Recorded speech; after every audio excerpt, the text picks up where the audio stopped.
আসসালামু আলাইকুম মাই Bangla video YouTube channel পক্ষ থেকে সকলকে অভিনন্দন। আশা করি সকলে ভালো আছেন। তো আজকে আপনাদের মাঝে আবার চলে আসলাম আর একটি নতুন ভিডিও নিয়ে।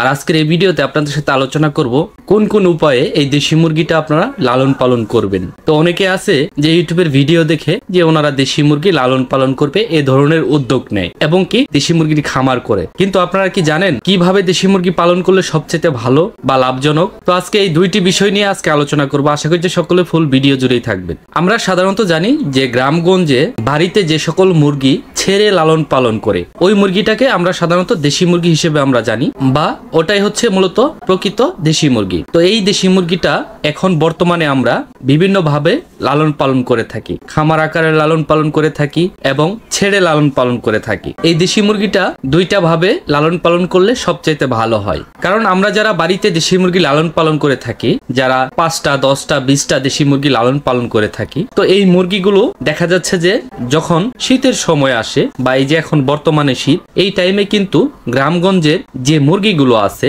যারা বাড়িতে ছেড়ে লালন পালন করে তাদের 100-র ভিতরে দেখা যাচ্ছে যে 80% মুরগি সাধারণত মারা যায়। তো এই দেশি মুরগিটাকে আমরা কয়েকটি ভাবে আমরা লালন পালন করে থাকি। কেউ আছে খামার আকারে লালন পালন করে থাকি এবং কেউ আছে খাঁচার ভিতরে আবদ্ধ করে লালন পালন করে থাকি, কেউ আছে ছেড়ে মুরগিটাকে লালন পালন করে থাকি। তো দেখেন দুইটা সিস্টেমে এই দেশি মুরগিটা লালন পালন করলে সবচেয়ে ভালো হয়। তো একে হচ্ছে আমরা ঘরোয়া পরিবেশে যে দেশি মুরগিটা লালন পালন করে থাকি তাদেরকে আমি বলবো যে আপনারা অল্প আকারের এই দেশি মুরগিটা আপনারা লালন পালন করবেন, 10-20টা অথবা 50টা, এর চাইতে বেশি আকারে এই ঘরোয়া ভাবে এই দেশি মুরগিটা আপনারা লালন পালন সঠিকভাবে করতে পারবেন না, কারণ মুরগির পরিমাণ যত বেড়ে যাবে তত কিন্তু সমস্যাটা বেশি দেখা দিবে। বিভিন্ন ধরনের ভাইরাসে আক্রমণ করবে, বাড়ির মুরগিগুলোকে আপনারা টিকাতে পারবেন না। যারা অল্প পরিসরে যারা ছেড়ে মুরগি লালন পালন করবেন তো তাদের দেখেন আমি বলবো যে আপনারা অবশ্যই নিয়ম মাফিক আপনারা ভ্যাকসিন গুলো অবশ্যই করবেন। তো দেখেন যারা ছেড়ে বাড়িতে 10টা 20টা 30টা মুরগি লালন পালন করে থাকেন তারা কোন কোন ধরনের ভ্যাকসিন গুলো দিবেন। অবশ্যই আপনারা রানী ক্ষেত্রের ভ্যাকসিনটা আপনারা দিবেন, সেটি 5 দিন বয়সে দিবেন, এবং আরেকটি দিবেন আপনারা 21 দিন বয়সে রানী ক্ষেত্রের ভ্যাকসিন বুস্টার ডোজ আপনারা করবেন। এবং অবশ্যই আপনারা ফাউল পক্সের যে ভ্যাকসিনটা আছে 35 দিন বয়সে এই ভ্যাকসিনটা আপনারা দিবেন, এবং 40 দিন বয়সে অবশ্যই আপনারা কৃমিনাশক যে ডোজটা আছে এই ডোজটা আপনারা করে নেবেন। তাহলে আপনাদের মুরগিগুলো সুস্থ থাকবে। এবং 2 মাস পর পর অবশ্যই আপনার 8DB ভ্যাকসিনটা অবশ্যই আপনারা করে নেবেন, তাহলে আপনাদের বাড়ির মুরগিগুলো সুস্থ থাকবে যারা লং টাইম এই মুরগিগুলো যারা লালন পালন করেন। কারণ আমরা সাধারণত বাড়ির মুরগিগুলো দেখা যাচ্ছে যে 1 বছর 2 বছর এরকম করে কিন্তু আমরা লালন পালন করে থাকি। তো এই মুরগিগুলোকে সুস্থ রাখতে চাইলে অবশ্যই আপনারা ভ্যাকসিনগুলো আপনারা নিয়ম মাফিক দিবেন এবং হচ্ছে আপনারা ভালো একটি পরিবেশে আপনারা রাখার জন্য চেষ্টা করবেন। এবং দেখেন আমি যে দুইটা সিস্টেমের কথা বলেছি সেটি হচ্ছে এই দেশি মুরগি থেকে যদি আপনারা লাভজনক আপনারা ব্যবসা করতে চান, আপনারা যদি বড় আকারে যদি আপনারা করতে চান, তাহলে আপনাদের এই দেশি মুরগিগুলো অবশ্যই আপনাদের খামার আকারে করতে হবে। যেটা হচ্ছে মূলত এই খামারের ভিতরে দুইটা সিস্টেম আছে। একটি হচ্ছে আপনারা খামার আকারে যেরকম ব্রয়লার সোনালী আমরা লালন পালন করে থাকি, তো ওইভাবে আপনারা খামার করে এই খামারে আপনারা এই দেশি মুরগিটা লালন পালন করতে পারবেন। তো দেখেন অনেকেই এই ভিডিও দেখে বলতে পারেন যে ভাই খামার আকারে যদি আমি করে থাকি তাহলে তো এটা সেম ব্রয়লার সোনালীর মতো হয়ে যায়। তো দেখেন খামার আকারে মূলত করার উদ্দেশ্যটা হচ্ছে আমরা বাড়িতে সাধারণত 20টা 50টা বা 10টা এর অধিক আমরা মুরগি লালন পালন করতে পারি না, বা এর অধিক যদি আমরা মুরগিটা লালন পালন করি তাহলে আমাদের মুরগিটা বিভিন্ন ধরনের সমস্যা দেখা দেয়। তো দেখেন খামার আকারে আপনারা কিন্তু অনেকগুলো মুরগি আপনারা একসাথে একই বয়সের মুরগি নিয়ে একই বয়সের বাচ্চা নিয়ে আপনারা একসাথে কিন্তু এই খামার আকারে এই দেশি মুরগিটা আপনারা লালন পালন করতে পারবেন। তো তাতে আপনাদের সেফটা কোথায়, এই প্রশ্নটা আপনারা অনেকেই করতে পারেন। তো দেখেন সেভ হচ্ছে মূলত আপনি বাড়িতে আপনি 10টা 20টা বা 50টা এরকম আপনি মুরগি লালন পালন করেন, এবং যখন আপনি খামার আকারে এই দেশি মুরগিটা আপনারা লালন পালন করবেন তো সেক্ষেত্রে আপনি কিন্তু 200 300 500 বা 1000 এরকম পরিমাণের আপনি মুরগিটা লালন পালন করতে পারবেন। তো দেখেন খামার আকারে আপনারা ঘরোয়া ভাবে আপনারা যারা মুরগি লালন পালন করেন এই দুইটা ক্ষেত্রে কিন্তু মুরগিকে ভালো পুষ্টিগুণ যুক্ত খাবারটা দিলে মুরগি সুস্থ থাকবে এবং দ্রুত বড় হবে। অনেকে বলেন যে ভাই মুরগি দ্রুত কিভাবে বড় হবে? মুরগিকে মূলত দ্রুত বড় করতে চাইলে অবশ্যই পুষ্টিগুণ যুক্ত খাবারটা দিতে হবে এবং বিভিন্ন ভাইরাস থেকে মুক্ত রাখার জন্য আপনাদের অবশ্যই ভ্যাকসিন গুলো নিয়ম মাফিক দিতে হবে। এর আগে আমি বলেছি যে আপনারা বাড়িতে যারা মুরগি লালন পালন করেন তারা কি কি ভ্যাকসিন দিবেন, এবং দেখেন যারা খামারে মুরগিটা লালন পালন করেন তো তারা কি কি ভ্যাকসিনটা দিবেন। যারা খামার আকারে যারা সোনালী বা ব্রয়লারের মতো এই দেশি মুরগিটা লালন পালন করবেন, তাদেরকে বলবো যে আপনারা অবশ্যই যারা মাংসের জন্য এই দেশি মুরগিটা লালন পালন করবেন তারা কমসে কম 4টা ভ্যাকসিন দিবেন। 2টা রানীক্ষেত ভ্যাকসিন, 2টা গাম্বুরো ভ্যাকসিন। একটা রানীক্ষেত ভ্যাকসিন দিবেন 5 দিন বয়সে, 12 দিন বয়সে গাম্বুরো ভ্যাকসিন, 18 দিন বয়সে গাম্বুরো ভ্যাকসিন দিবেন এবং 24 অথবা 25 দিন বয়সে আরেকটি রানীক্ষেত বুস্টার ডোজ আপনারা করবেন। তো দেখেন, যারা মূলত 3 মাস বা 4 মাস এই মুরগিটা যারা মাংসের জন্য করতে চান তাদেরকে বলবো যে আপনারা অবশ্যই ফাউল পক্সের যে ভ্যাকসিনটা আছে এই ভ্যাকসিনটা আপনারা করে নেবেন। এবং দেখেন, এই খামার আকারেও কিন্তু দেশি মুরগিটা লালন পালন করলে তাদেরকেও কিন্তু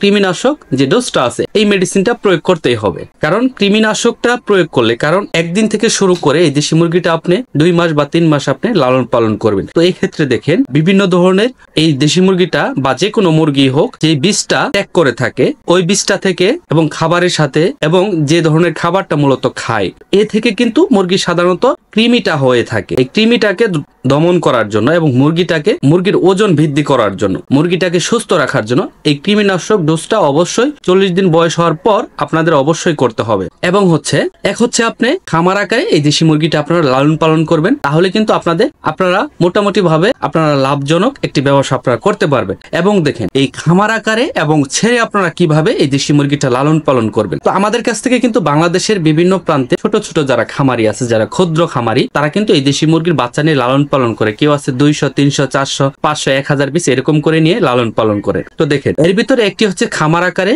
যতক্ষণ না মাংসের জন্য রেডি না হচ্ছে ততক্ষণ তারা খামারে এই মুরগিটা লালন পালন করবে এবং মাংসের জন্য যখন রেডি হয়ে যাবে 2 মাস বা 2.5 মাস বয়স হয়ে যাবে তো ওই টাইমে ওই মুরগিটা কিন্তু তারা সেল করে দিবে। এবং দেখেন, এই খামার আকারে আপনারা মুরগিটা লালন পালন করতে পারবেন এবং ছেড়েও কিন্তু আপনারা মুরগিটা বেশি আকারে আপনারা লালন পালন করতে পারবেন। তো বড় আকারে যারা ছেড়ে এই মুরগিটা লালন পালন করবেন তারা কিভাবে এই দেশি মুরগিটা লালন পালন করবেন, আমি সাধারণত ভিডিওর শুরুতে আমি বলেছিলাম যে 2টা সিস্টেমে আপনারা এই দেশি মুরগিটা লালন পালন করলে আপনাদের লাভজনক একটি আপনারা ব্যবসা করতে পারবেন। তো দেখেন, একটি হচ্ছে খামার আকারে, আরেকটি হচ্ছে আপনারা ছেড়ে কিভাবে আপনারা বড় আকারে এই দেশি মুরগিটা লালন পালন করবেন। আমরা সাধারণত আমাদের কাছ থেকে যারা দেশি মুরগির বাচ্চাগুলো নেয় বা আমরা যেভাবে ট্রিটমেন্ট গুলো দেই তারা যেভাবে মূলত খামার গুলো করে থাকে, খামারের ভিতরে এই দেশি মুরগির বাচ্চাটা যেমন আছে 500 পিস 1000 পিস নিয়ে তারা 1 মাস বয়স পর্যন্ত এই মুরগির বাচ্চাটাকে তারা আবদ্ধ করে রাখে খামারের ভিতরে। একদিন থেকে শুরু করে 1 মাস বয়স পর্যন্ত খামারে থাকে এবং খামারে থাকা অবস্থায় খামারের যে চতুর সাইডে যে খোলা যে জায়গাগুলো থাকে তারা কি করে, খোলা যে জায়গাটা থাকে তো এই জায়গাটাকে বেশি আকারে অনেকটাই জায়গা নিয়ে ঘেরাও করে নেট দিয়ে, নেটের উচ্চতা সাধারণত 12 ফিট থেকে 15 ফিট পর্যন্ত উচ্চতা দেয় এবং চতুর সাইডে রাউন্ড করে, যাতে বাইরের যে মুরগিগুলো আছে বা বাইরের যে প্রাণীগুলো আছে তো এই প্রাণী থেকে যাতে মুরগিগুলো রক্ষা থাকে এবং বাইরের মুরগি থেকে যাতে এই মুরগির এই শেটের মুরগিটার যাতে কোনো প্রকারের সমস্যা না হয়, বড় আকারে এরিয়া করে এই মুরগিটাকে ছেড়ে লালন পালন করে। তো দেখেন, অনেকে প্রশ্ন করতে পারেন যে ভাই আমি ছেড়ে মুরগিটা লালন পালন করতেছি, আমি তো খাবার তো আমি ফিড দিচ্ছি বা অন্যান্য খাবার আমি দিচ্ছি, এটা কি অরিজিনালি দেশি মুরগি হচ্ছে? দেখেন, মূলত হচ্ছে অরিজিনালি দেশি মুরগি। একটা হচ্ছে আপনি ঘরোয়াভাবে লালন পালন করতেছেন, ওই মুরগিটা বিভিন্ন ধরনের পোকামাকড় খাচ্ছে এবং হচ্ছে বিভিন্ন ধরনের খাবার খেয়ে ওই মুরগিটা বড় হচ্ছে। তো ওই মুরগিটার টেস্টটা ভিন্ন এবং হচ্ছে যারা খামার আকারে যারা আবদ্ধ করে এই মুরগিটা লালন পালন করে এবং ছেড়ে যারা মুরগিটা লালন পালন করে এই মুরগিটার টেস্টটা কিন্তু ভিন্ন থাকবেই, এটাই স্বাভাবিক। কারণ তারা কি বানিয়ে প্রক্রিয়াকরণ ভাবে যে ফিড গুলো সাধারণত আমরা দিয়ে থাকি এই ফিড গুলো খেয়ে কিন্তু তারা বেঁচে থাকে, বাইরের যে পোকামাকড় এই খাবারটা কিন্তু তারা খেতে পারে না। তো দেখেন, আপনি ঘরোয়া ভাবে আপনি 1 মাস বয়স পর্যন্ত এই মুরগিটা লালন পালন করবেন এবং 1 মাস বয়স হওয়ার পর এই মুরগিটা আপনি কিন্তু বাইরে ছেড়ে মুরগিটা লালন পালন করতে পারবেন। তাতে আপনাদের সুবিধা কোনটা? এইভাবে মুরগি যদি আপনি লালন পালন করেন তাহলে আপনাদের মুরগিগুলো খুবই চঞ্চল থাকবে। কারণ আমরা যারা খামারের ভিতরে সাধারণত মুরগিটা লালন পালন করি যেরকম চঞ্চল থাকে তার চাইতে অধিক চঞ্চল থাকবে যারা 1 মাস বয়স হওয়ার পর বাইরে ছেড়ে মুরগিটা লালন পালন করবেন। এবং দেখেন, এইখানে আপনাদের মুরগির বডির কন্ডিশন ভালো থাকবে, মুরগির কালার ভালো থাকবে, কারণ সূর্যের আলো পাবে, ভিটামিন পাবে এবং হচ্ছে বাইরের যে টুকিটাকি যে ঘাসগুলো হবে এই ঘাসগুলো খেয়ে কিন্তু এই মুরগিটা বেঁচে থাকবে। এবং তাদের যে খামারের ভিতরে আপনি যে মুরগিটা আবদ্ধ করে পালবেন এবং আপনি বাইরে ছেড়ে যে মুরগিটা আপনি চতুর সাইডে ঘেরাও করে আবদ্ধ করে পালবেন, এই দুইটার টেস্ট কিন্তু মাংসের যে টেস্টটা এটা কিন্তু ভিন্ন হবে, এটাই স্বাভাবিক। তো দেখেন, বাইরে ছেড়ে মুরগিটা আপনি লালন পালন করলে অবশ্যই আপনার মুরগির বডির কন্ডিশন ভালো থাকবে এবং মুরগির পালক গুলো ভালো থাকবে, মুরগি খুবই কালারফুল মুরগি হবে। এবং বাইরে যখন আপনারা অধিক অধিক জায়গা নিয়ে আপনার মুরগিটা ছেড়ে লালন পালন করবেন, তাতে আপনাদের একটা সুবিধা হবে যে আমরা যারা খামারে মুরগিটা লালন পালন করে থাকি এই মুরগিটা প্রচুর পরিমাণে ঠুকরা ঠুকরি করে। তো এটার কিন্তু মূলত কোনো ওষুধ নাই। গত কয়েকদিন আগে যে ভিডিওটা আমি দিয়েছিলাম আপনাদের, মুরগির মূলত ঠোঁটটা কাটতেই হবে। তো দেখেন, আপনি যখন বেশি আকারে জায়গা নিয়ে এই মুরগিটা লালন পালন করবেন, তো বেশি একটা স্পেস হলে এই দেশি মুরগিটা সাধারণত একটা আরেকটাকে ঠুকরাবে না। ওই মুরগিটা কিন্তু যারা ছেড়ে এই আবদ্ধভাবে যারা লালন পালন করবে তাদের মুরগিটা কিন্তু সাধারণত খুবই চঞ্চল থাকবে, এবং বাজারে মোটামুটি খামারের মুরগি চাইতে আপনি যদি এইভাবে লালন পালন করেন তাতে কিন্তু আপনাদের মুরগিটা চাহিদা বেশি থাকবে, কারণ মুরগিটা খুবই চঞ্চল। তো আপনারা দেখেন, মূলত অনেকে বলতে পারেন যে ভাই তাহলে কিভাবে খামারটা মূলত করব। আপনারা কিন্তু এই দুইটা সিস্টেমেই এই দেশি মুরগিটা লালন পালন করতে পারবেন। যাদের অল্প সংখ্যক জায়গা আছে তারা একটি খামার ঘর করে এই খামারে আপনারা দেশি মুরগিটা লালন পালন করতে পারবেন, এবং যাদের বেশি আকারে জায়গা আছে তারা